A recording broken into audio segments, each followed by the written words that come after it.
Y en esta primera parte de la mañana vamos a tener una conferencia titulada La figuración en el imaginario dominicano, a cargo del doctor Manuel García Cartagena, quien es doctor en letras francesas modernas por la Universidad François Rabelais, no sé francés, así que me corrige. No se preocupe. En Francia. En esta misma universidad trabajó como lector de español y agregado temporal a la enseñanza y a la investigación. Su obra abarca todos los géneros, ha sido muy prolífico, publicando hasta la fecha 8 novelas, 3 libros de relatos, 9 libros de poemas, 7 libros de ensayos críticos. En 1984, la Fundación Cultural Dominicana publicó su traducción al español de la versión en lengua inglesa del poema Yewen. Yevtushenko. Usted nos va a corregir eso en un ratito. Para nada, no se preocupe. Otros trabajos suyos como traductor han sido publicados por el Archivo General de la Nación. En el 2011, el Teatro Buloya puso en escena su pieza titulada 7 días antes del tsunami. En el 2018, la editorial Amargor publicó una antología de la poesía dominicana titulada Indómita y Brava, Poesía Dominicana de 1960-2010. En el 2023 fue incorporado como miembro de número a la Comisión de Lingüística y Literatura de la Academia de Ciencias de la República Dominicana. Dirige también la revista digital de arte y literatura, ¿Cómo así?, que está disponible en la web. ¿Verdad? Muchísimas gracias por estar aquí. Recibamos con un aplauso a nuestro invitado.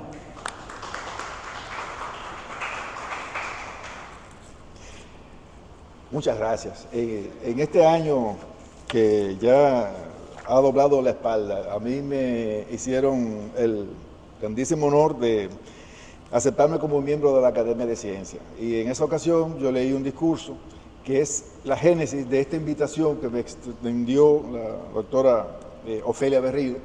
Yo les voy a hablar de un proyecto que se puso viejo conmigo, titulado La figuración en el imaginario dominicano. Y para ello yo he dividido, para no aburrirlos mucho, en 3 partes esfuerzo de síntesis de un trabajo muy extenso. La primera parte es una presentación que voy a comenzar diciendo que en su marco teórico yo he venido manejando un proyecto que inicié en 1994 bajo el título de La figuración en el imaginario dominicano, como parte de la combinación de una serie de ideas técnicas y conceptos como la teoría de la cultura, como sedimentación del antropólogo y psicoanalista húngaro Géza Rohaim, la teoría de la interacción entre el sacerdote y el chivo expiatorio de Friedrich Nietzsche en su genealogía de la moral, las ideas de Jacques Lacan relativas al papel que desempeñan los complejos familiares en la constitución del sujeto, la teoría del sociólogo Cornelius Castoriadis sobre el papel de los imaginarios en la construcción de la realidad social, el método de análisis semiolingüístico de Patrick Charrodot y la teoría hermenéutica de la figuración propuesta por el filósofo Richard Kearney, a partir de las ideas de Paul Ricoeur y la teoría de la solidaridad entre el lenguaje, la historia, lo antropológico, lo social, lo político, que propuso el poeta y pensador francés Henri Mechonic. Yo voy a resumir en pocas palabras el propósito de lo que yo he puesto en líneas esta mañana. Yo he querido resumir los distintos aspectos de la realidad social y cultural dominicana en las obras de autores dominicanos y caribeños como José Ramón López, Ramón Marrero Aristi, Freddy Prestol Castillo, Francisco Moscoso Puello, Eugenio María de Hostos, Diógenes Céspedes, Roberto Casá, Alejo Carpentier, Franz Fanon, Oruno de Rislen Lara, Andrés L. Mateo, entre otros. Hasta la fecha, este trabajo me ha conducido a publicar 3 volúmenes, bajo el título Situaciones de lo Dominicano, de los cuales la editorial universitaria Bono acaba de publicarme, el primero bajo el título de Verse, Pensarse y Saberse Dominicano.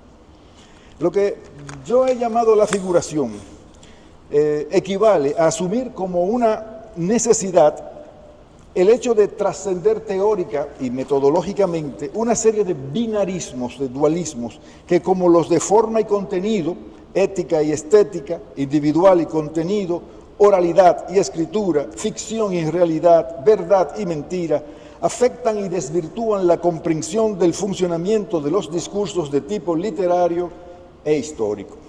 Es en ese sentido que desde hace un tiempo vengo desarrollando en distintas etapas una reflexión en torno a un número variable de lo que he llamado figuras del ser, el parecer, el hacer, el decir y el tener dominicanos, a partir de una metodología que me ha permitido articular elementos de la poética y la narratología con los del análisis semiolingüístico y los de la hermenéutica. A los fines de esta reflexión he tomado como punto de partida las tesis del filósofo irlandés Richard Kearney, para quien la figuración permite considerar el conjunto de las actividades humanas desde el punto de vista de la intencionalidad implícita. O sea, como todo acto de figuración es producto de una conciencia, a esa conciencia se le puede asignar, se le puede imputar una intención. No hay una figuración casual, eso no existe. Como se sabe, la fenomenología coloca la intención en la base de toda significación. Todo acto significa en la medida en que participa de un movimiento intencional de la conciencia. En ese sentido, tomar en cuenta a la intención podría también ser concebido como una manera de superar la estrechez positivista que mantiene estancada la reflexión acerca de la historia y la sociedad en nuestro país. Fue así como, por ejemplo, mientras comentaba la historia de la Revolución Francesa de Jules Michelet en su libro Los nombres de la historia, ensayo de una poética del saber, Jacques Rancière sugirió en 1992 la posibilidad de concebir una historia nueva, desprendida de la vieja crónica, pero también liberada del resentimiento realista empirista respecto a las palabras engañosas y asesinas. ¿Cuáles son esas palabras engañosas y asesinas? Bueno, esas que la cita desglosa ahí. El problema es que ese resentimiento realista empirista respecto a las palabras del que hablaba Rancière no es una patología que afecte de manera exclusiva a los historiadores. De hecho, llamarlo resentimiento únicamente propicia el mantenimiento de la confusión sobre la cual se instala, que no es otra que esa versión del esencialismo lingüístico que permite afirmar que existen palabras engañosas y asesinas. Por eso, antes de afirmar que estas palabras existen, conviene señalar la naturaleza estrictamente ideológica de ese resentimiento y destacar que se trata de la misma ideología que propicia la distinción entre relatos malos y relatos buenos, entre mito e historia, o lo que viene a ser lo mismo, entre novela e historia. No son las palabras de la historia las que podrían ser engañosas y asesinas, sino los discursos. Por esa razón tampoco es cierto que la historia la escriben los vencedores, y mucho menos que las novelas históricas se cuentan, en las novelas históricas se cuenta la historia de los perdedores. La razón de esto ya la había enunciado Henri Mechonic en la década de 1970. Para este pensador, la idea que nos hacemos de la lengua no puede ser distinta de nuestra idea de la historia, puesto que el lenguaje e historia son un problema de sentido. Para Mechonic, esta noción de sentido no debe entenderse como una esencia ni como una cualidad, sino como una producción. Los hechos, al igual que las palabras, toman el sentido que los sujetos les otorgamos. Es por eso que, según Mechonic, una teoría del lenguaje implica una teoría del sujeto, y una teoría del sujeto no puede no implicar una teoría de lo social. Es posible, por tanto, pensar la historia de la misma manera en que se piensa el lenguaje, y el lenguaje de la misma manera en que se piensa la historia. Pero no porque exista una manera especial de pensar esta relación, sino porque es imposible pensar uno de esos dos términos sin implicar al otro, por la simple razón de que ambos están indisociablemente unidos por el sentido de esa relación. En efecto, la historia es lo que el sentido les hace a unos hechos realizados por ciertos sujetos en un contexto determinado por una configuración de fuerzas sociales. Una apuesta, un juego, sí, pero de significantes. Desde Aristóteles, la idea de la representación se concibe como una de las maneras en que el sentido parece organizarse, tanto en el campo de lo social como en el de lo literario, en el de lo histórico y en el de lo político, a tal punto que en nuestra época la idea de representación se ha convertido en una idea fija. Fue al menos de este modo como a mediados de la década de 1950 se llevó a cabo un dilatado proceso de integración de toda la tradición psicoanalítica, sociológica, histórica y política, y se concluyó demasiado rápidamente, tal vez, en esa suerte de validación de la primacía de lo eidético, o sea, lo ideal, sobre lo factual, que fue la semiótica.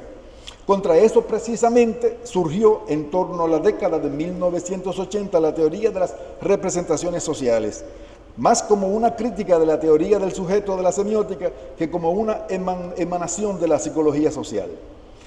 Posteriormente, en los primeros años de la década de 1990, ese mismo concepto de representación social entró en crisis. Si bien es cierto que esa crítica constituyó un anticipo de lo que hoy conocemos como deconstrucción, término que resulta tanto más interesante cuanto que carece de extensión conceptual y por tanto de sentido, si se acepta que una de las condiciones del sentido es la relación de extensión a comprensión. El mismo Derrida, que pasa por ser el inventor de la deconstrucción, lo tomó prestado de Philippe Soler, quien tampoco lo definió. Lo que determina la fruición contemporánea observable en el empleo de ese término es, pues, algo así como una creencia fundamental. El simple hecho de que ese término haya sido incorporado al léxico mediático político constituye, si se quiere, una demostración de que ni el término de construcción ni el verbo de construir al que dio origen constituyen conceptos propiamente dichos, sino que a lo sumo se trata de metáforas que aluden a un conjunto disperso y ambiguo de prácticas, es decir, figuras. No es tal vez la menor de las paradojas, que afectan a nuestra época, el hecho de que, a pesar de originarse en esta ficción conceptual, la crítica de la representación que se disimula detrás del concepto de construcción porta como una marca de nacimiento un rechazo radical de la metafísica. Recuérdese que fue Nietzsche el primero en sostener que, cito, nuestra creencia en la ciencia sigue apoyándose también en una creencia metafísica. Este postulado de Nietzsche reposa enteramente sobre su rechazo de toda la tradición posterior a Sócrates, según la cual la verdad era aquello que las palabras y sobre todo los nombres únicamente podían representar. Según Nietzsche, toda forma de verdad, incluso esa a la que llamamos fática o verdad de los hechos, no es más que una elaboración del intelecto, es decir, una interpretación, o sea, que viene a ser lo mismo que un discurso. Es precisamente esta omnipresencia del discurso lo que implica el postulado de Derrida relativo al hecho de que no existe nada fuera del texto, ya que si se acepta que ni en la cultura ni en la sociedad existe nada que pueda situarse fuera del discurso, entonces está más que claro que todo aquello que consideramos verdad es también una construcción discursiva, lo cual no solamente quiere decir que no hay verdad ni realidad fuera del discurso, sino que en última instancia toda realidad es ficticia y toda ficción es real, o para decirlo en términos lacanianos, la realidad es el fantasma. El término ficción es, en efecto, el punto de inflexión de una historia sistemáticamente falsificada e incompletada a lo largo de siglos de ostracismo, exclusión y vituperio lanzado contra la imaginación. Se suele considerar a Platón como el responsable de esta oposición, pues no solamente el mismo Sócrates pagó con su vida el haberse negado a jugar el juego del poder, sino que Platón fundamentó la mayor parte de su filosofía sobre la condena de la falsedad de las apariencias, de la mentira filosófica y política y de la doblez de los filósofos. Sin embargo, esta no es más que una pequeña parte de la historia. Evidentemente, yo no voy a intentar en este lugar ni en este momento abordar con minucia este aspecto de un problema crucial para comprender la necesidad de superar la lógica de la representación. Sin embargo, conviene señalar que el mismo término ficción ha terminado escamoteado y subsumido en una lógica dualista de la representación en la mayoría de las lenguas occidentales, como una forma de intentar desactivar la poderosa carga política que le dio origen. El término ficción surgió, en efecto, en los márgenes de la metafísica para designar una operación concebida para ignorar el dualismo que oponía y opone todavía en nuestra época, por una parte, al ser concebido como presencia, el ontos on, el cual no necesita ser creado debido a su doble condición de adecuación y autosuficiencia en relación consigo mismo. Y por otra parte, a su opuesto, es decir, a los frutos de la actividad creativa de los seres humanos, los cuales aparecen asociados bastante temprano a la idea de falsedad, de no seres, y descartados a partir de esta primera devaluación como simples productos de la imaginación. De hecho, como lo señaló oportunamente Richard Kearney, desde el punto de vista etimológico, tanto el término ficción como el de figuración tienen la misma raíz, fingo, fingere, finzi, fictum. Se observa de este modo una primera diferencia operativa entre los conceptos de representación y figuración. En efecto, la representación está determinada por la afirmación de aquello que aparece representado como anterior o preexistente respecto al acto de representación. Esto coloca a la representación más cerca del plano metafísico que del mundo físico. Aparte de esto, la noción de representación está marcada por su pasividad. Aparece asociada al valor de falsedad como aquello que se opone a lo real.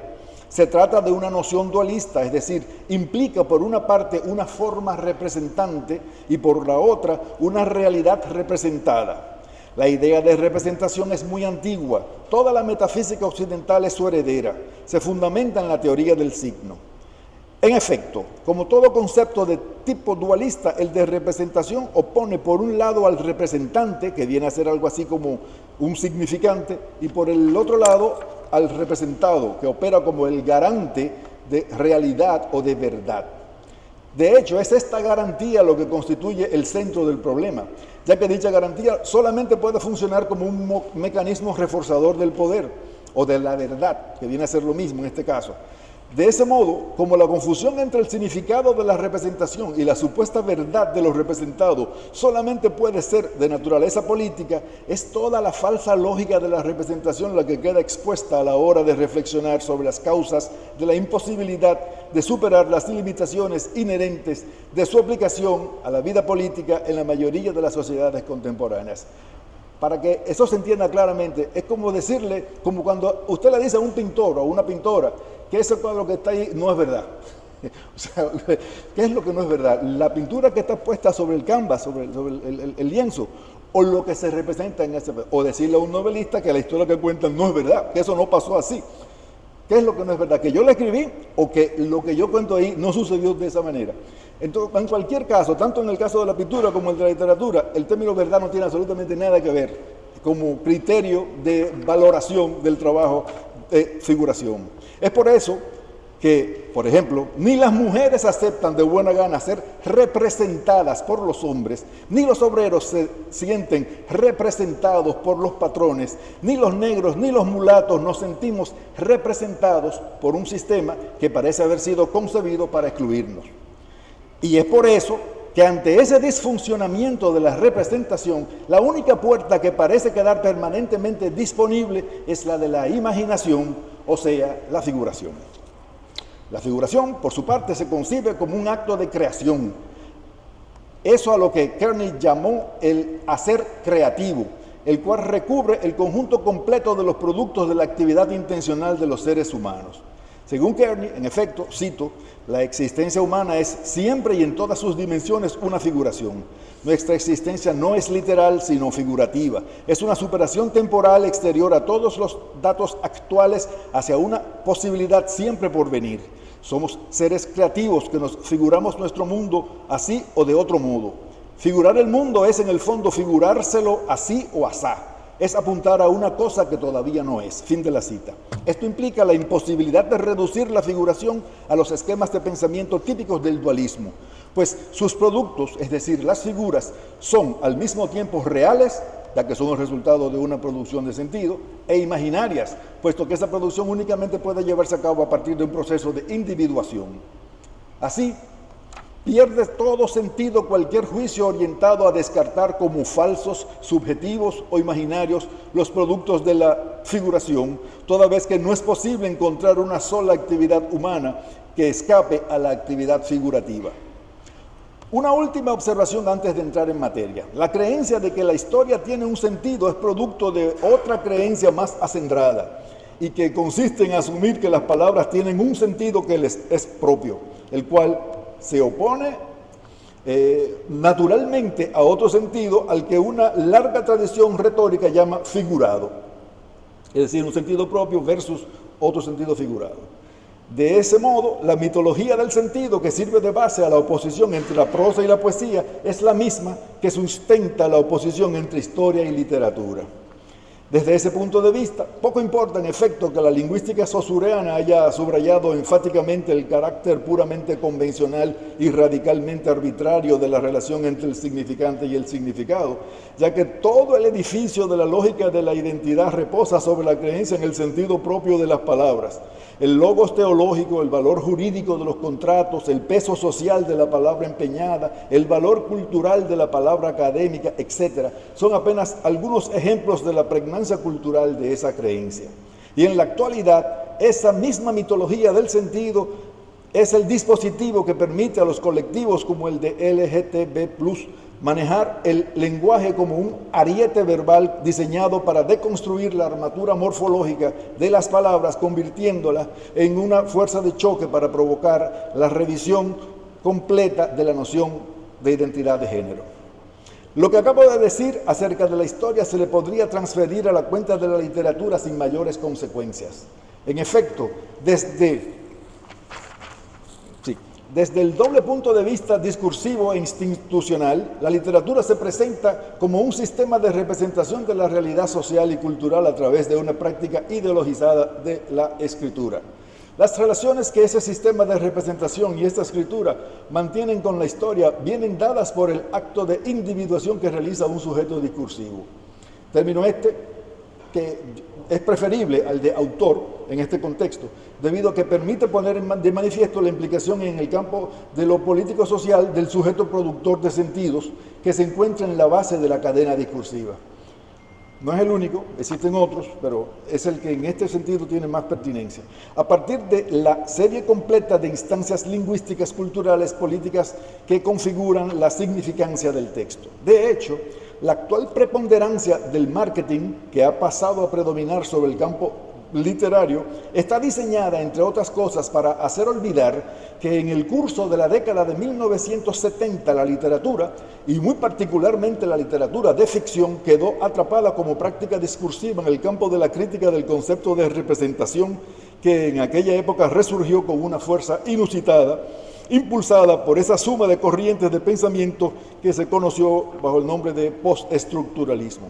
Lo que conviene tener en cuenta ante todo es que a pesar del ya importante arsenal crítico que pesa sobre los conceptos de representación y representación social, nuestra época está marcada por una especie de delirio mimético caracterizado por la obsesión de autosignificación identitaria de una verdadera constelación de comunidades sociopolíticas que tienen como núcleo aspectos como el género, la etnia, el tipo de comida, las preferencias sexuales, etc. Por esa vía la representación tiende a convertirse en una idea fija, aunque lo que parece primar es una especie de fe objetiva, como diría Merleau-Ponty, pues a menudo es posible de constatar que el énfasis se pone más en la representancia que en la representatividad, o lo que en este caso viene a ser lo mismo, más en el parecer que en el ser. A pesar de este aparente auge, es importante recordar que la crítica del concepto de representación constituye una de las etapas mejor caracterizadas del pensamiento posmoderno. Esta crítica, que ya figuraba en el Marx de la ideología alemana, donde aparece asociada a una explicación de la ideología como representación falseada de la realidad, pero también la encontramos en la base de numerosos trabajos contemporáneos, como por ejemplo el libro de Jonathan Kohler, titulado Sobre la deconstrucción, teoría y crítica después del estructuralismo, el de Alberto Chillón, titulado La palabra facticia, literatura, periodismo y comunicación, el ensayo de Susan Sontag, titulado Contra la interpretación, publicado originalmente en el 1966 y reeditado recientemente, la reflexión de Gayatri Chakraborty-Spivak acerca de la subalternidad femenina e incluso en la teorización del sexo como cuerpo político que vienen desarrollando autores como Judith Butler y Paul Preciado. Aparte de esto, recomiendo especialmente el delicioso libro que Manuel Asensi dedicó en el 2006 a reconstruir el contexto en el que se produjo dicha crítica, titulado Los años salvajes de la teoría, Philippe Soler, Tel Quel y la génesis del pensamiento postestructural francés. Antes de continuar, considero necesario precisar que mi primer encuentro con la noción de figura me lo proporcionó la lectura de un breve ensayo que el filósofo dominicano Fernando Ferrán publicó originalmente en 1985 en la revista Ciencia y Sociedad del INTEC, bajo el título Figuras de lo Dominicano, al que luego retomó para insertarlo en el segundo volumen de la colección Filosofía Dominicana, Pasado y Presente, que dirigió la profesora Lusitania Martínez y publicó el Archivo General de la Nación en 3 tomos en 2009. En ese trabajo, el doctor Ferrán emplea el concepto de figura sin teorizarlo, aunque desde la perspectiva de la fenomenología hegeliana, lo cual le permite hablar de figuras fenomenológicas de la conciencia dominicana. Así, el valor de esas figuras es doble, según él. Por un lado, cito, ellas pueblan el mundo subjetivo de diversas personas y clases sociales. Por el otro, tienden a expresar afectiva e íntimamente el objeto cultural de nuestras respectivas conciencias, mientras éstas permanecen dislocadas de sí mismas a falta de un estudio sistemático de lo dominicano. Fin de la cita. Desde este punto de vista, Ferrán desglosaba en este trabajo, cito, las 4 figuras fenomenológicas de lo dominicano: la orfandad a nivel histórico, el criollismo barroco a nivel social, el drama a nivel cultural, el pesimismo a nivel ideológico. Fin de la cita.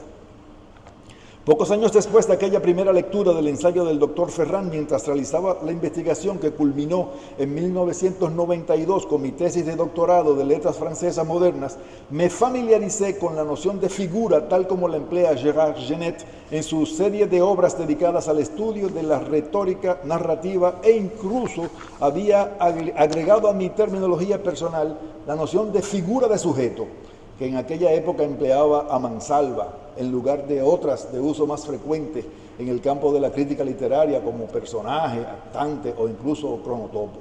Sin embargo, fue entre 1994 y 1996, es decir, mientras llevaba a cabo la investigación que titulé precisamente La figuración en el imaginario dominicano para la Universidad de Tours, que incursioné en un área de reflexión que en mi concepción de entonces se hallaba próxima a los estudios de psicología social, pero que en realidad colindaba con no pocos de los desarrollos de lo que del otro lado del Atlántico ya había cobrado forma bajo el nombre de estudios culturales. Es pues a partir de aquella investigación que originalmente escribí en lengua francesa, como he venido desarrollando en distintas etapas una reflexión en torno a un número variable de lo que he llamado figuras del ser, el hacer, el parecer, el decir y el tener dominicanos, a partir de una metodología que me ha permitido articular elementos de la poética y la narratología con los del análisis semiolingüístico y los de la hermenéutica. He publicado los resaltados parciales, como he dicho, de esta reflexión en los 3 tomos de mi serie de ensayos titulada Situaciones de lo Dominicano, 1, 2 y 3, ¿no?, los cuales están disponibles en Amazon. Desde mi punto de vista, la figura no constituye una idea ni una imagen, pues asumo el concepto de figura tal como lo plantea Kearney, es decir, cito, como la abreviatura de una determinada realidad. Fin de la cita, a la cual la figura no sustituye ni representa, sino que la integra haciéndola no solamente posible, sino radicalmente necesaria. En efecto, solamente hay figura propiamente hablando allí donde las personas experimentan la necesidad radical de una lógica que les permita captar su posibilidad de ser. No podría ser de otra manera si se entiende que la figuración concebida como hacer creativo se opone al concepto común de representación y a la reflexión que este último ha dado lugar. En ese sentido, el mismo Kearney observa que, cito, eso que llamamos realidad no es literalmente real. Es una figuración como sí, la cual se vela en la misma medida en que se toma al pie de la letra. Y precisamente como figuración, la realidad se revela ser el lugar donde lo posible que se otorga sin jamás agotarse en un don. Nada está dado o predeterminado, todo es posible de ser creado y recreado de nuevo. Fin de la cita. Es precisamente en este punto donde el concepto de institución imaginaria de la sociedad de Cornelius Castoriadis es de una importancia crucial, ya que permite reconsiderar o reformular la concepción que se hizo Kearney de la figura como hacer creativo en los términos de una producción significante de naturaleza social, para resaltar el papel del imaginario en la activación colectiva de un tipo de creatividad que se pone de manifiesto en el conjunto completo de las actividades humanas. Lo que conviene recalcar, sin embargo, es que la creatividad en cuestión debe ser entendida en los términos de una relación dialéctica entre una producción y un consumo colectivos de las instancias de la realidad sociocultural. Sobre todo hace falta descartar la idea según la cual semejante creatividad sería censurable por una suerte de norma con relación a la cual los diferentes productos de la afectividad figurativa serían desviaciones más o menos sistemáticas. Porque ese precisamente fue el abismo en el que se hundió definitivamente, desde mi punto de vista, la noción de representación, al ser o al verse asociada a la ideología y pensada en los términos de una negatividad opuesta al saber positivo y por tanto a lo real. La noción de representación quedó sobredeterminada por el viejo corte metafísico entre lo real y lo imaginario.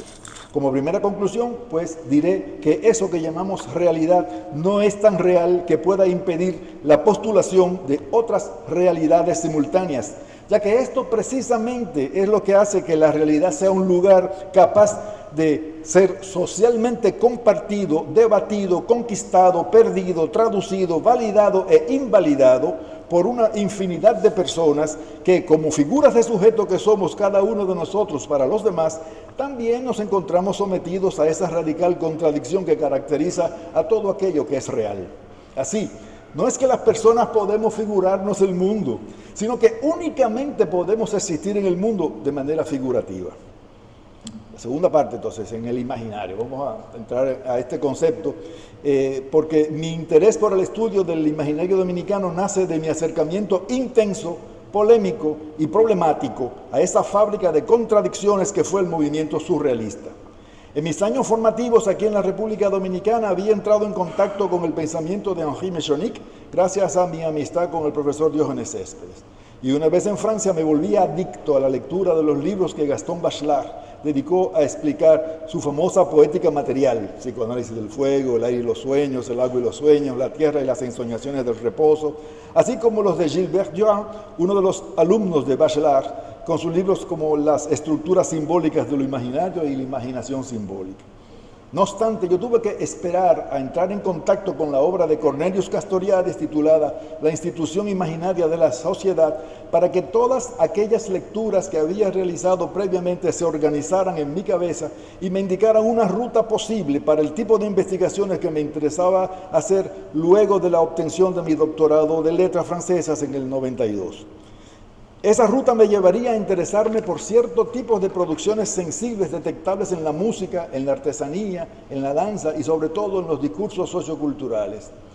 Llegado a este punto, la hipótesis con la que trabajé era muy cercana a uno de los postulados de Mechonic sobre el estudio entre las relaciones entre la lengua, la historia, la antropología y la sociedad, pues se basaba en una comprensión del sentido como producción y no como un tener sentido. Eso fue lo que me permitió asumir la instancia de lo simbólico desde el punto de vista de una reflexión encaminada a superar la oposición entre lo real y lo imaginario de estos significantes, vía por la cual se debería acceder a la producción de un nuevo sentido. No obstante, aunque mis lecturas de Mechonic me sirvieron como punto de apoyo, mi hipótesis la construí a partir de la obra citada de Castoriadis, para quien precisamente lo imaginario no es aquello que se opone a lo real, a pesar de que es precisamente esta oposición la que constituye el principal fundamento de la idea que el sentido común insiste todavía en perpetuar a partir, como he dicho antes, del imperio de la teoría del signo. No obstante, basta con reflexionar sobre esta separación entre lo imaginario y lo real para percatarse de la relación entre lo simbólico y lo imaginario.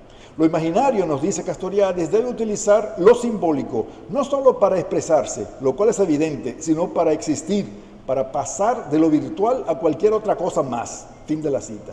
Así, por ejemplo, en lo que se refiere a los textos, dice Castoriadis, considerar el sentido como simple resultado de la diferencia de los signos es transformar la condición necesaria de la lectura de la historia en condiciones suficientes de su existencia. Fin de la cita. Es por eso que, según Castoriadis, el delirio más elaborado como el fantasma más secreto y más vago están hechos de imágenes, pero esas imágenes están ahí como representantes de otra cosa. Tienen pues una función simbólica, pero es inversamente el simbolismo el que presupone la capacidad imaginaria, ya que presupone la capacidad de ver en una cosa lo que no es, de verla en lo que es. Como se puede ver, todavía en ese momento, o sea, hacia el final de los años 90, el pensamiento de Castoriadis sobre lo imaginario y lo simbólico estaba determinado por el dualismo, porque él seguía estableciendo una oposición entre lo simbólico y lo imaginario que no tenía ninguna necesidad ni ninguna razón de ser, como no sea la lógica de la teoría del signo.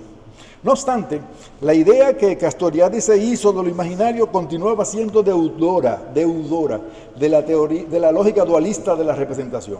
Para él, en efecto, el simbolismo supone la capacidad de poner entre dos términos un vínculo permanente de manera que uno represente al otro. Si bien es cierto que señala que, cito, no es más que en las etapas muy avanzadas del pensamiento racional lúcido en las que estos tres elementos, es decir, el significante, el significado y su vínculo sui generis, se mantienen como simultáneamente unidos y distintos en una relación a la vez firme y flexible. Fin de la cita. Entonces fue con el propósito de superar esta limitación que el dualismo le impone al pensamiento de Castoriadis que me propuse asociarlo a la noción de figura como hacer creativo, esta noción que propuso Richard Kearney, y por lo que yo me dediqué a construir mis propios conceptos de figuración, entendida como actividad imaginaria de producción de sentido, y de figura, definida como el producto de esa actividad. Por tanto, esas son construcciones mías, son figuraciones mías acerca de la figuración. Fue en este punto donde tuve que enfrentarme al problema teórico-metodológico de la distinción entre significados individuales y significados colectivamente disponibles, la cual es para mí el resultado de una confusión en los términos del debate. En efecto, la posición de la que se trata de dar cuenta no tiene lugar entre el individuo y la colectividad, sino más bien entre los procesos de individuación y los procesos antropológicos, históricos, culturales, de socialización o colectivización del sentido. Recordemos a este respecto que, partiendo de la hipótesis de solidaridad radical entre el sujeto, la lengua, la historia, lo social y lo político, Henri Mechanic propuso concebir la noción de individuación como, cito, el trabajo que hace que lo social se convierta en lo individual y que el individuo pueda fragmentariamente, indefinidamente, acceder a la condición de sujeto que solo puede ser histórico y social, como uno accede indefinidamente a su lengua materna. Fin de la cita. En efecto, aunque Mechanic propone esta noción en el contexto de una reflexión sobre la obra literaria, nada impide concebir su validez en el marco de una reflexión acerca del sujeto social, como no sea la misma ideología que insiste en oponer lo imaginario a lo real. A partir de ese momento, me propuso como objetivo poner de relieve el funcionamiento simbólico de ciertas producciones sociales y culturales dominicanas, evitando caer en los reduccionismos que habitualmente afectan la reflexión acerca de este tipo de producciones culturales.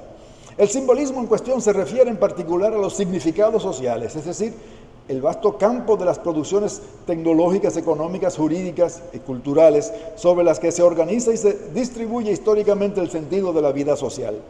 En ese sentido, conviene recordar que ya en la teoría de Kearney la noción de figura recubría todos los órdenes de la existencia humana, por lo que en mi empleo de esa noción tampoco me limito a aplicarla al estudio de los discursos. Pero en esta intervención, ante ustedes, voy a presentar únicamente algunos ejemplos del carácter lingüístico, histórico y literario. Y para eso voy a pasar a la tercera y última etapa, que es lo que tiene que ver con este patronímico, adjetivo patronímico o gentilicio nuestro dominicano. En contra de cualquier esencialismo, Mi empleo del adjetivo patronímico dominicano lo convierte en uno más entre los múltiples designadores que históricamente han concurrido en la misión de darle un nombre a los distintos grupos que han poblado la parte este de la isla de Santo Domingo, siendo precisamente esa multiplicidad de designaciones y fórmulas de valor nominal que han concurrido históricamente en el desempeño de esa tarea, uno de los aspectos que mejor contribuyen a destacar su funcionamiento figurativo. Considérese en efecto el valor patronímico que pudieron haber tenido en el pasado otros términos y expresiones como taínos, siboneyes, caribes, los cuales son los gentilicios que predominan en el discurso de los coronistas acerca de los pueblos originarios de la española. En lo inmediato se notará, por una parte, que prácticamente ninguno de esos nombres son verdaderos gentilicios toponímicos, como son los términos cubano o haitiano respecto a Cuba o Haití, que se derivan precisamente de topónimos, nombres de lugares. Y por la otra parte, se tomará en cuenta la diferencia que opone el valor de patronímicos plenos, como los nombres de pueblos de los primeros, al escaso valor nominal de otros términos igualmente empleados por los cronistas para designar a los sujetos de la colonización una vez disminuidas o desaparecidas las etnias aborígenes. Este es el caso de expresiones pseudonominales, porque son sencillamente adjetivos, y más que adjetivos simples, adjetivos despectivos o peyorativos, los morenos, los negros, los blancos de la tierra, los criollos, los cuales ya no son propiamente gentilicios, sino prácticamente metáforas del ser social, es decir, nombres del pueblo también. Al final del poema de Pablo Neruda, titulado Gautama Cristo, el poeta chileno deplora el vacío que deja la pérdida del referente divino en los distintos nombres conferidos a Dios y concluye diciendo, cito, y ahora viendo los fragmentos vacíos donde habitó aquel nombre, sentimos esas suaves sustancias gastadas, malgastadas por la bondad y la maldad. Fin de la cita. De manera parecida, ya sea que se lo sacralice por medio de la referencia a la divinidad o que se lo profane por las múltiples borraduras practicadas sobre dicha referencia, el nombre del pueblo suele ser objeto de una usura particular producto de las fluctuaciones del valor identitario asignado a los espacios donde transcurre la vida cotidiana de las personas. Así se comprende que, si por una parte el patronímico dominicano es la principal figura nominal de nuestro pueblo, por la otra, el mismo patronímico ha conocido y continúa conociendo en la actualidad numerosas fluctuaciones en su funcionamiento figurativo. Ante todo, debe tomarse en cuenta el hecho de que ese patronímico es un derivado del topónimo Santo Domingo, nombre de la segunda ciudad que fundaron los colonizadores en América, según el patrón dictado por aquel espíritu provinciano, al que Jacques Lafalle le imputa el aspecto tardío que tomó el desarrollo de la conciencia nacional en México, aunque el fenómeno ocurrió de manera similar en toda Hispanoamérica. De ese modo, si se acepta concebir la proliferación de gentilicios derivados de topónimos y la consecuente reificación de estos últimos hasta constituirse en algo así como valladares regionales imaginarios parecidos a los que en la República Dominicana opusieron durante más de un siglo de vida republicana al norte respecto al sur, podrá entenderse hasta qué punto el nombre del pueblo dominicano está determinado por ese espíritu de campanario al que se refiere Lafalle cuando dice que, cito, uno de los aspectos más notables de esa mentalidad que España había transmitido en Nueva España fue el espíritu provinciano. Si no hubo antes una conciencia nacional mexicana, fue en parte a causa del apego exclusivo y casi místico a la patria local, la patria chica. El ejemplo más significativo, sin duda, de ese espíritu fue, a todo lo largo del período colonial, la rivalidad entre México y Puebla. Fin de la cita. Es en ese sentido que conviene concebir los topónimos, los gentilicios y los patronímicos como significaciones sociales imaginarias y no sencillamente como denominaciones fijadas por el poder político a las que se las podría sustituir sencillamente por otras sin afectar de manera profunda todo el andamiaje de la formación social. Tal vez fue Cornelio Castoriadis el primero en insistir acerca del peso que ejerce la imaginación simbólica sobre la vida institucional de las sociedades. Su argumentación a ese respecto tiene el valor de una teoría histórica del imaginario. Cito, El simbolismo no puede ser neutro, ni totalmente adecuado. Primero porque no puede tomar sus signos en cualquier lugar, ni un signo cualquiera. Esto es evidente para el individuo que se encuentra siempre ante él con un lenguaje ya constituido y que si carga con un sentido privado tal palabra, tal expresión, no lo hace en una libertad ilimitada, sino que debe apropiarse de lo que se encuentra ahí. Pero esto es igualmente cierto para la sociedad, aunque de una manera diferente. La sociedad constituye cada vez su orden simbólico en un sentido totalmente otro del que el individuo pueda hacer. Pero esta constitución no es libre. Debe también tomar su materia en lo que ya se encuentra ahí. Esto es, ante todo, la naturaleza. Y como la naturaleza no es un caos, como los objetos están ligados los unos a los otros, esto implica consecuencias. Fin de la cita. Como se verá más adelante, dentro de muy poco, la naturaleza es el punto de partida de numerosos ejemplos de la productividad imaginaria asignada a la figuración del pueblo dominicano. Por el momento, sin embargo, vale la pena recordar lo que aconteció en 1936, cuando el Congreso Dominicano, en busca de adular al dictador Rafael Leónidas Trujillo, cambió por Ciudad Trujillo el nombre de Santo Domingo que había tenido la capital dominicana antes de pasar a designar a toda la isla a partir del siglo XVII. En toda lógica, una vez perpetrado este descomunal despropósito, debió convertir en trujilleños o trujilleros o trujillanos a todos los habitantes de la capital dominicana, de la misma manera en que el topónimo Santo Domingo los había convertido en dominicanos. Obviamente, lo que impidió que esto ocurriera fue la naturaleza del signo que escogió el Congreso Dominicano para llevar a cabo este cambio de designación. Por eso, guardando las diferencias, ese procedimiento solo pudo conducir a una situación como la ocurrida en Venezuela a partir del 12 de noviembre de 1999, fecha en que la Asamblea Nacional Constituyente aprobó el cambio de nombre de ese país por el de República Bolivariana de Venezuela, sin que esto haya implicado de ninguna manera un cambio de gentilicio para los ciudadanos venezolanos.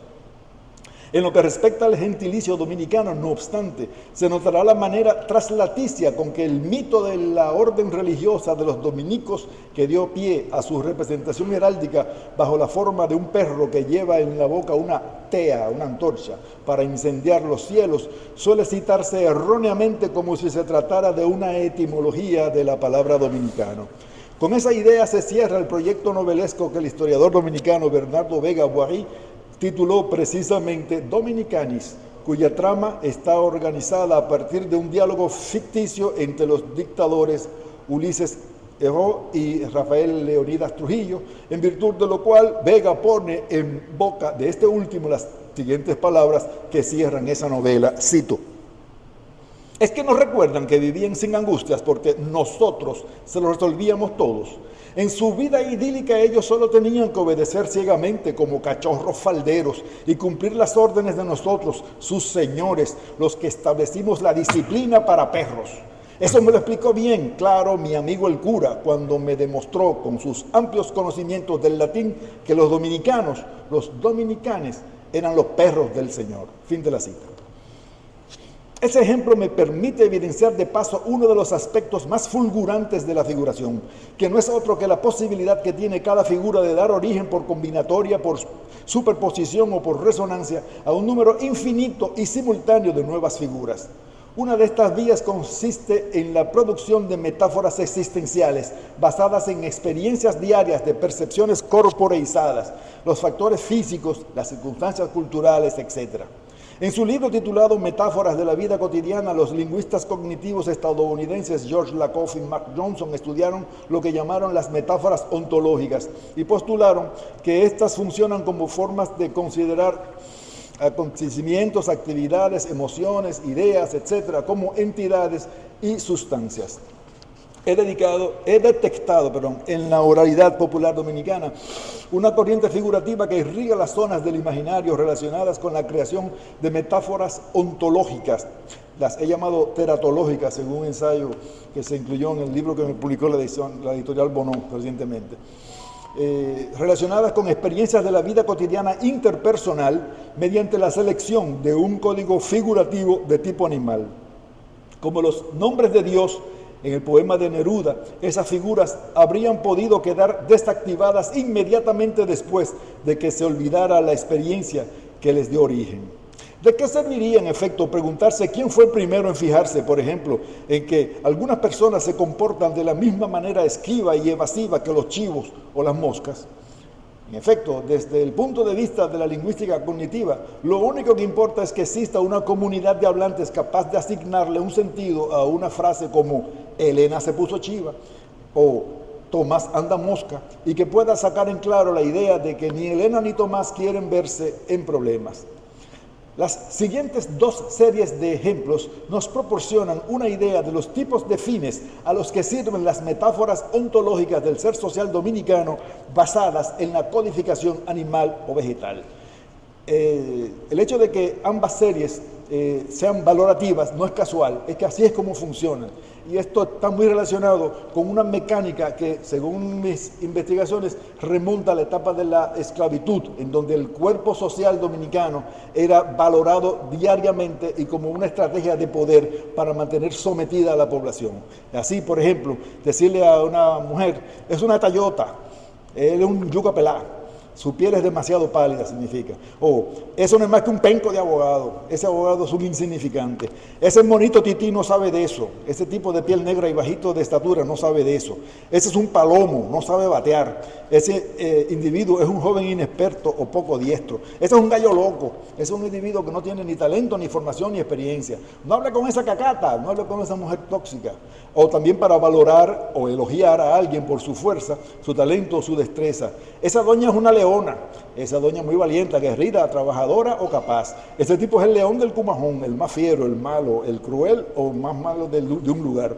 Ese tipo es un culebro, engaña a cualquiera, el tipo es muy astuto. Ese tipo es un caballo, ese individuo sabe mucho, tiene mucha destreza.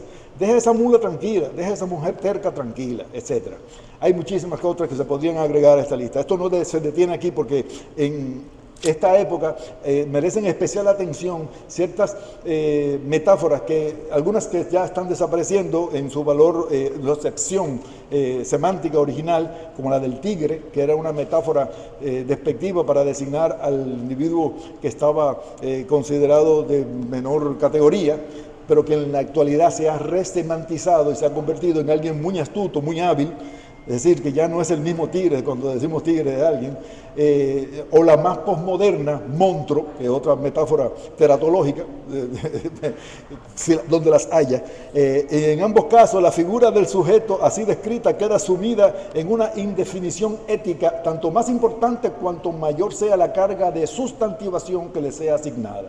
Nótese, por ejemplo, la diferencia de sentido entre el valor adjetival o atributivo del término tigre en una frase como fulano es un tigre, y el valor sustantivo de la frase el tigre ya llegó, más centrado respecto al eje de la devaluación ética y social que la figura del tigre, y más distante que esta última respecto a la figuración animal. El término chopa es una de las figuras del pueblo dominicano que parecen instalarse en esa escena imaginaria donde la lucha de clases adquiere un valor semántico. En efecto, el rasgo que hay que retener en la palabra figura chopo, chopa, es la condición de servidumbre que participa en una figuración peyorativa y discriminante del pueblo dominicano. Lo que estos ejemplos permiten evidenciar es, por una parte, que existe una codificación animal del imaginario dominicano que incide directamente sobre la figuración de nuestro ser social, y por la otra, que esa codificación se encuentra anclada en un hábito lingüístico-cultural de tipo rural, que se viene perpetuando gracias a factores como el disfuncionamiento crónico de nuestro sistema educativo, la vigencia que presenta en el campo de lo social los discursos mediáticos repletos de modismos e idiotismos simplificadores, y el empleo recurrente de la modalidad expresiva de tipo lúdico y de infantilismos figurativos. Dicho esto, vale la pena recordar que si ha habido un aspecto de la figuración que ha sido objeto de una intensa actividad figurativa, es el que tiene que ver con la identidad. Una de esas figuras es la del indio, la cual ha funcionado como una matriz de sentido, dando pie a una intensa elaboración que ha permeado todos los órdenes de la discursividad dominicana a partir del período que se inicia con el triunfo de las tropas restauradoras en 1865. Así, por ejemplo, con la publicación del libro de José Joaquín Pérez en 1877 bajo el título Fantasías Indígenas y de la obra en 2 tomos de Manuel de Jesús Galván titulada Enriquillo, Leyenda Histórica Dominicana 1503-1533, publicadas entre el indigenismo a finales del siglo XIX, el indigenismo pasó a tener derecho de ciudad en nuestras letras, dando inicio a una intensa producción bibliográfica de estudios históricos, diccionarios de indigenismos, leyendas y poemas de corte indigenista. A tal punto la figuración relativa al indio ha sido importante que puede afirmarse con toda propiedad que la misma ha hecho del indio un verdadero personaje social, al mismo título que otras figuras identitarias como la Virgen de la Altagracia o la Machepa. En ese sentido no cabe duda de que se trata de un privilegio que no han tenido ni los negros ni los mismos blancos. Vale la pena recordar que la vertiente del romanticismo que en tierras americanas se conoció bajo el nombre de indigenismo se desarrolló en un contexto que tenía por un lado las guerras de independencia de las últimas colonias españolas en el Caribe, Cuba y Puerto Rico, y por otra parte los preparativos para la celebración en 1892 del 4º centenario de la llegada de España a nuestras tierras, en un contexto marcado por el avance de los Estados Unidos en busca de conquistar su hegemonía sobre todo el continente. La filósofa alemana Hannah Arendt acuñó el concepto banalidad del mal para describir cómo un sistema de poder político puede trivializar el exterminio de seres humanos cuando se realiza como un procedimiento burocrático ejecutado por funcionarios incapaces de pensar en las consecuencias éticas y morales de sus propios actos. Es desde este punto de vista como conviene analizar ciertas manifestaciones de la figuración del indio, como aquella que condujo a convertirse en una hipóstasis de la dominicanidad, una hipóstasis, es decir, la consideración de algo abstracto o irreal como si fuera real. Esta hipótesis se produjo al pasar a convertirse, el término indio, en un color de piel. En ese sentido, conviene recordar que no fue sino hasta 2010 cuando se eliminó la mención del color de piel de la cédula de identidad personal y electoral dominicana, en la que las personas mulatas aparecíamos invariablemente marcados con una I de indios. Es por esto que ya nadie debe dudar que el empleo del término indio por parte del poder político dominicano a partir del último cuarto del siglo XIX solamente podía ser una figura debido a que la etnia aborigen se había convertido en un significante social ausente desde la primera mitad del siglo XVII, precisamente el siglo en que los mulatos y los negros pasamos a convertirnos en el principal elemento demográfico de aquello que muy pronto dejaría de ser toda la isla española. Es por eso, pues, que se puede afirmar que en la República Dominicana el empleo de la figura del indio forma parte de un ritual colectivo de eufemización de lo negro y lo mulato, por medio del cual, a partir del fracaso del proyecto restaurador, se viene pretendiendo relanzar el mito de la unidad del pueblo dominicano. Lo que en nuestra época resulta menos ostensible, sin embargo, son las implicaciones que tenía el empleo de esta figura en el discurso social, cultural, histórico y político dominicano del periodo inmediatamente posterior al de la anexión a España. En efecto, la reina del cacicazgo de Jaragua, hermana de Bohechío y esposa de Caonabo, es una de las pocas mujeres que se mencionan por su nombre en la crónica de los primeros días de la colonia de la Española. Esto se debe sin duda a que Anacaona mostró una actitud intransigente y beligerante respecto a la presencia de los españoles en la isla desde los primeros encuentros entre ambas etnias. Según el relato, ella fue la que convenció a Caonabo para que destruyera el fuerte de la Navidad y matara a todos sus ocupantes, y quien mantuvo en pie de guerra a todo su pueblo en contra de los españoles, lo cual acarreó la desgracia para ella y para todo su pueblo.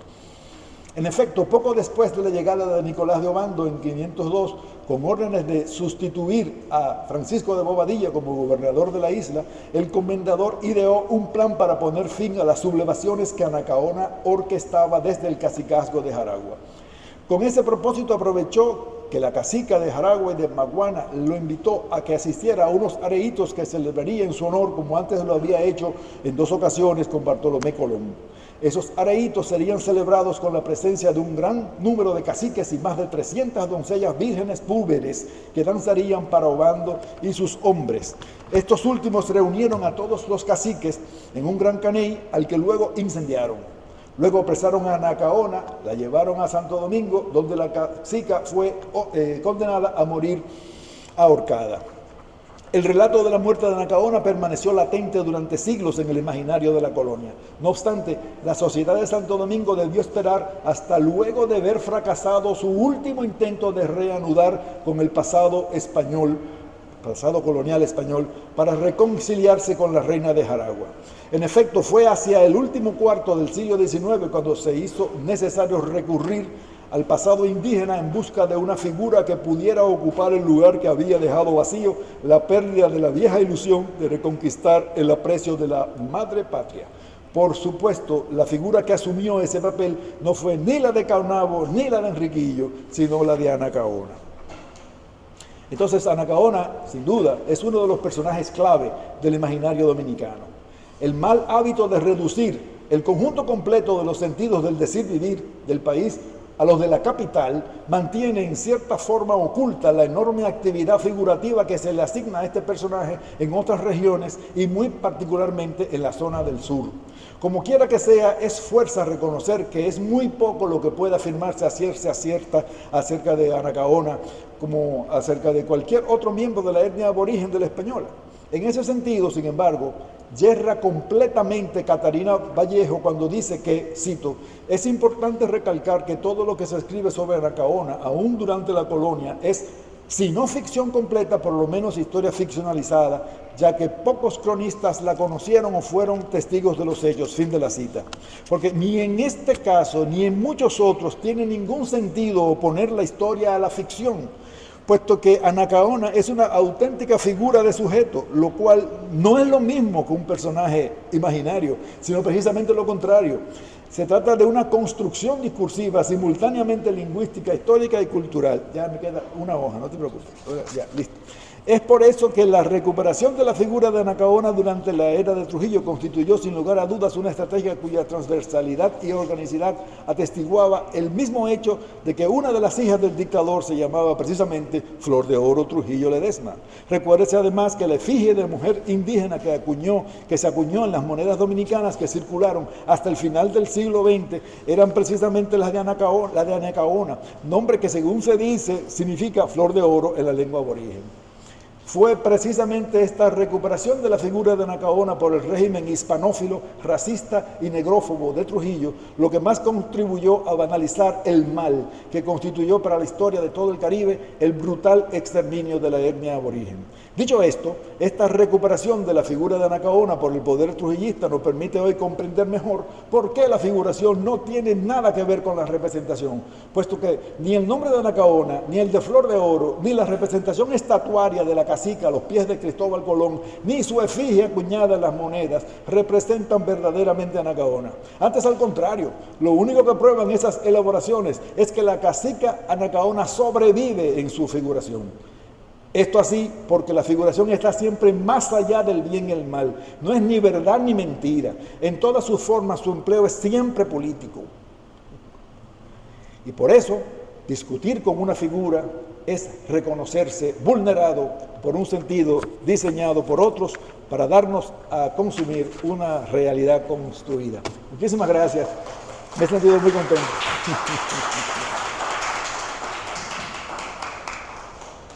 Hay turno para Algunas cuantas preguntas ahí vienen. Tenemos unos minutos para compartir alguna impresión, preguntas, comentarios sobre la excelente disertación del doctor García Catarina.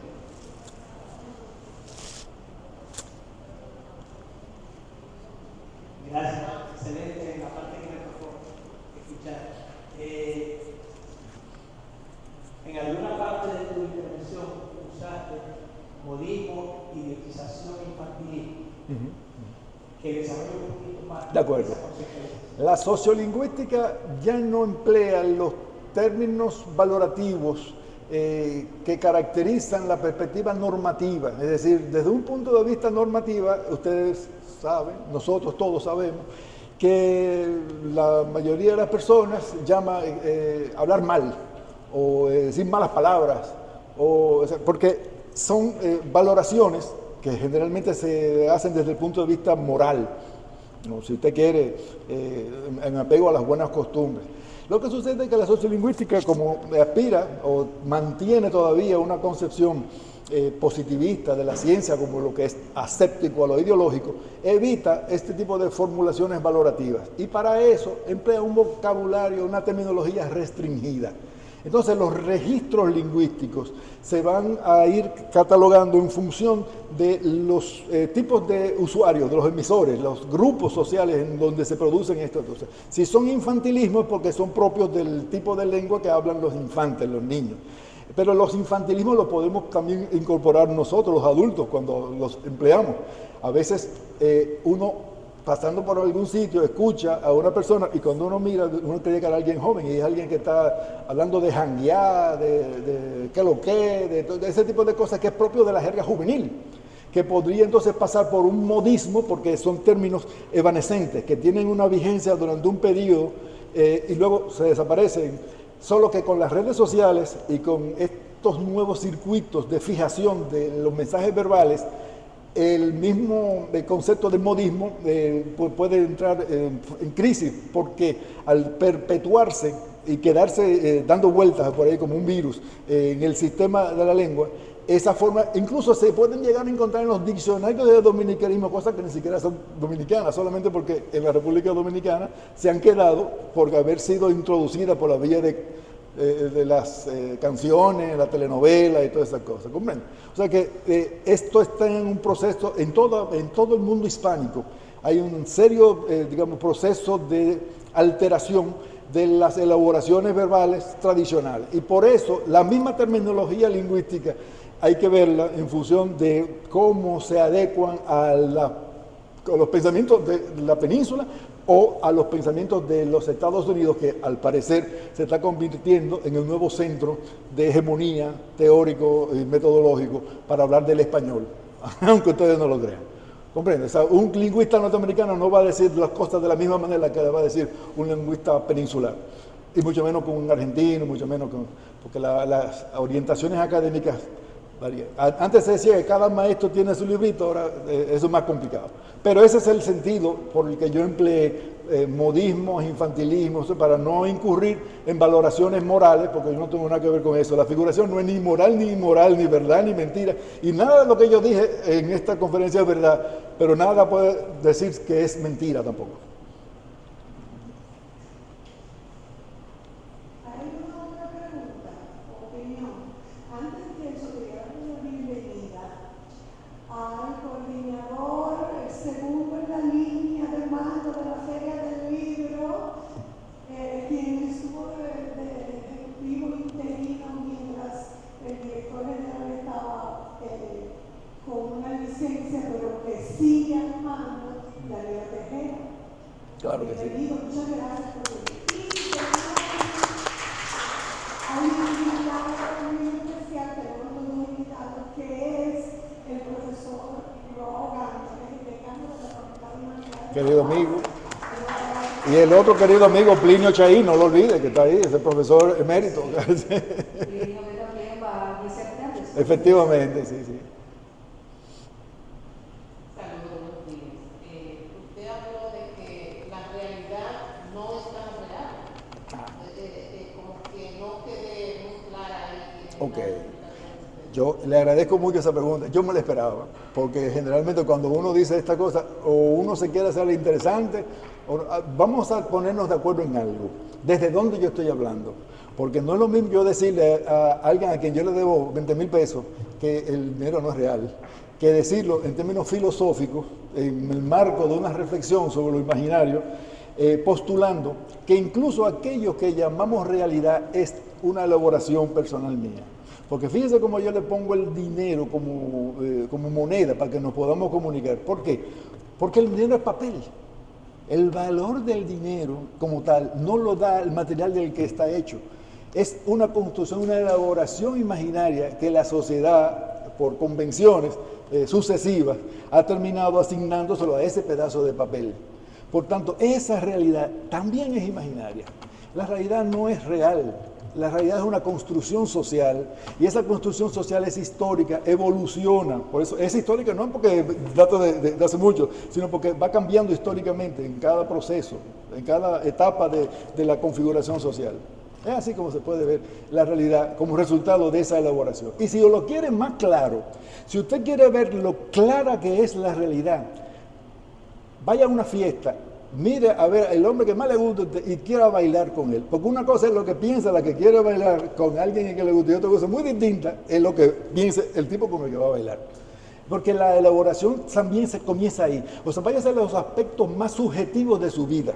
Y para que usted pueda entender que todo lo que a usted le da valor en esta vida, su familia, hasta que usted se divorcie, usted está viviendo en el mundo perfecto.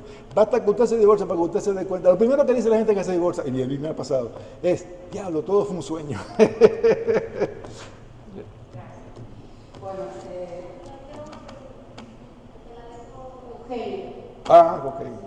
Eugenio dice, ¿en qué medida, en términos representativos, todo aquello que no es la realidad es una ficción de la realidad? También, la pelota viene por el mismo lado, pero la pregunta es capciosa porque él me quiso resbalar. En términos representativos yo no puedo decirlo porque el término de representación es falsificar la pregunta. Después de yo haber especificado que justamente la figuración se opone a la representación, porque la lógica de la representación es la lógica del poder. De hecho, ¿cómo ustedes saben que era yo el que venía? Porque yo soy calvo. O sea, míralo ahí, porque hay una cosa que me representaba, ¿verdad?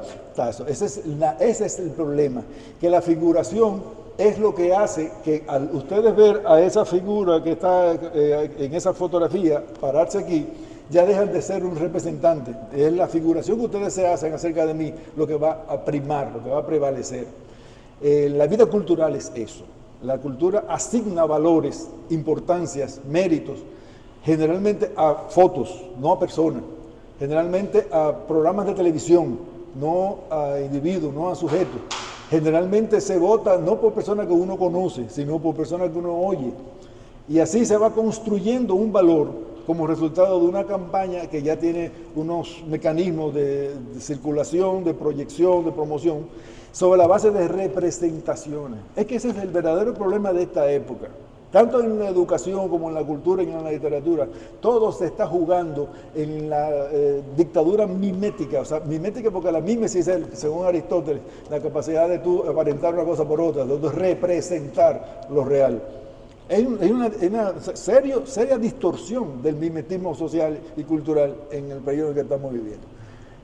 Y nada mejor que un artista para entender eso. O sea, los artistas son los que trabajan con eso. Ellos saben codificarlo, lo saben jugar con eso, jugar con nosotros, de hecho. La manipulación visual es una de las peores formas que se puede conseguir. Se pensaba que era la poesía, pero eso era la época en la que la gente no tenía televisión ni pantalla. Ahora todo está pasando por una pantalla. No sé si hay más. Bueno, lamento que no tengamos más tiempo, porque realmente discutir esto del imaginario, la representación, del concepto de verdad, que luego va a entrar ahí también, necesitaríamos varias conferencias para poder sentarnos a discutir. Así que vamos a despedir al doctor García Cartagena con un fuerte aplauso, le agradecemos de su tiempo, su esfuerzo. Siempre lo he querido conocer a usted porque usted es una figura importante. Otra manera más interesante de iniciar un domingo que con una reflexión de esa naturaleza. Entonces, para dar continuidad a la labor de la Academia de Ciencias, en este domingo vamos a dejar la foto para el final, Ofelia. La foto para el final, sí. Vamos a dar continuidad entonces.